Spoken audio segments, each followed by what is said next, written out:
पगड़िया व Vidya Niketan online class में आपका स्वागत है। आज हम कक्षा 9th की क्षितिज पाठ्य पुस्तिका में से अध्याय 9 कबीर का साख्य और सबक पढ़ेंगे।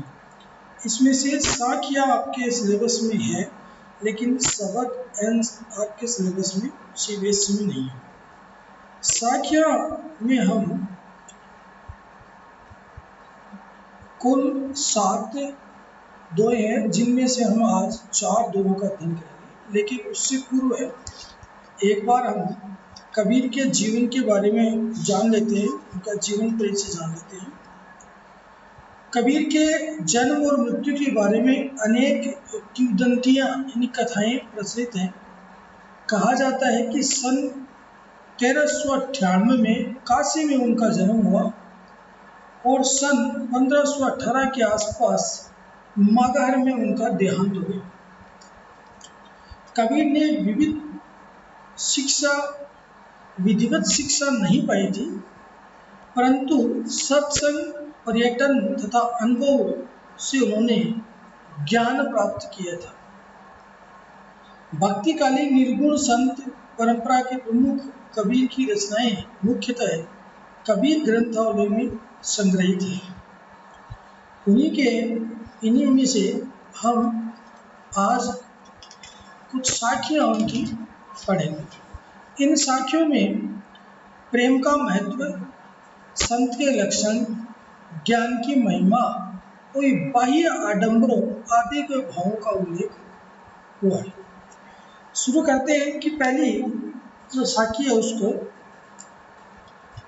मान सरोवर सुभर जल हंसा केली कराई, मुक्ता फल मुक्ता चुगे अब उड़ी अनंत न जाए। मान सरोवर हिमालय में स्थित एक पवित्र तीर्थ स्थल है। उसको लेकर कबीर ने बताया है कि जल से परिपूर्ण मान सरोवर में हंस क्रीड़ा कर रहे हैं। सुभर यानी अच्छी तरह से भली हुई, जल यानी पानी, हंस या हंस, खेल यानी खेलना, क्रीड़ा या खेलना। जल से परिपूर्ण भरी हुई मान सरोवर झील में हंस क्रीड़ा कर रहे हैं। मुक्ता फल मुक्ता चुगे, मुक्ता फल का मतलब होता है मोती और मुक्ता मतलब है आजादी से, चुगे यानी चुगते हैं। वे मुक्त भाव से यानी आजादी से सरोवर में से मोती चुग रहे हैं। अब उड़ी अनंत न जाए, उन्हें इस जल क्रीड़ा में इतना आनंद आ रहा है कि वे यहाँ से उड़कर अन्यत्र जाना नहीं चाहते हैं। कबीर ये बताना चाहते हैं, आशय ये है कि ईश्वर प्रेम से परिपूर्ण मन वाले साधक को, भक्त को आत्मलीन होकर मुक्ति का परम सुख प्राप्त होता है। इस परम आनंद को प्राप्त कर उन्हें सांसारिक सुखों की इच्छा नहीं रह जाती है। दूसरा देखिए, प्रेमी ढूंढत मैं फिरो, प्रेमी मिले न कोई, प्रेमी को प्रेमी मिले सब विष अमृत हुए। यहाँ कबीर कहते हैं कि मैं यानी भक्त, मैं का मतलब है भक्त,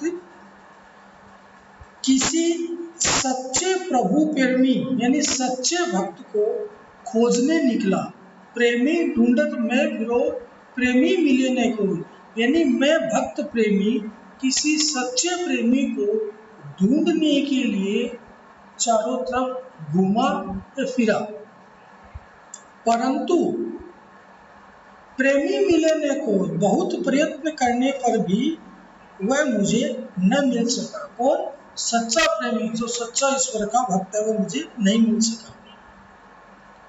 परंतु प्रेमी को प्रेमी मिले, परंतु जब किसी प्रेमी यानी सच्चे भक्त को प्रेमी मिले यानी सच्चा भक्त मिलता है या मिल जाता है, सब विष अमृत हुए, तो उसके सारे सांसारिक कष्ट जितने भी मन में दुर्गुण है, विष यानी जहर है, वो सब नष्ट होकर विष अमृत यानी सुख में बदल जाते हैं। जब भक्त रूपी व्यक्ति को सच्चा प्रेमी या सच्चा भक्त मिल जाता है, तो उसके मन में जितने भी सांसारिक कष्ट दुर्गुण है वो सब नष्ट हो जाते हैं और उसको सच्चा सुख यानी अमृत मिल जाता है। अर्थात वे मन में पवित्रता रूपी अमृत का संसार हो जाता है, उसका पूरा मन पवित्र हो जाता है। अगला देखिए, हस्ती चढ़िए ज्ञान को सहज दुलीचा डाल। कबीर अपने उपासकों अपने भक्तों को संबोधित करते हुए कहते हैं कि हे उपासकों, हे भक्तों, ज्ञान रूपी हाथी पर आराम रूपी समाधि यानी आसन बिछाकर निश्चित होकर चलिए। हस्ती चढ़िए ज्ञान को, हस्ती यानी हाथी, चढ़िए यानी चढ़ना, ज्ञान यानी बुद्धि को, सहज यानी स्वाभाविक या आराम पूर्वक, दुलीचा यानी जो हाथी के ऊपर जो आसन होता है वो उसको कहा गया है। तो ये कह रहे हैं कि तुम ज्ञान रूपी हाथी पर आराम से आसन बिछाकर निश्चिंत होकर चलते रहो। स्वान रूप संसार है, स्वान यानी कुत्ता। कबीर कहते हैं कि संसार तो कुत्ते के समान है, भूखन दे जगमारी, जो हाथी को चलते देखकर भौंकते रहते हैं। प्रभु साधक को, कबीर कहते हैं कि प्रभु साधक को दुनिया की निंदा की परवाह किए बगैर बिना किसी साधना पथ पर बढ़ते जाना चाहिए। बिना किसी निंदा की परवाह नहीं करनी चाहिए और भगवान की साधना में आगे बढ़ते रहना चाहिए। अगला देखिए, पका पखी के कारणे सब जग रहा गुलाम, निरपक होए के हरि बजे होई संत सुजान। कबीर के अनुसार आज सारा संसार पक्ष विपक्ष, पखापखी यानी पक्ष विपक्ष, वाद विवाद के कारण सब जगह रहा गुलाम यानी उलझन में पड़ गया है।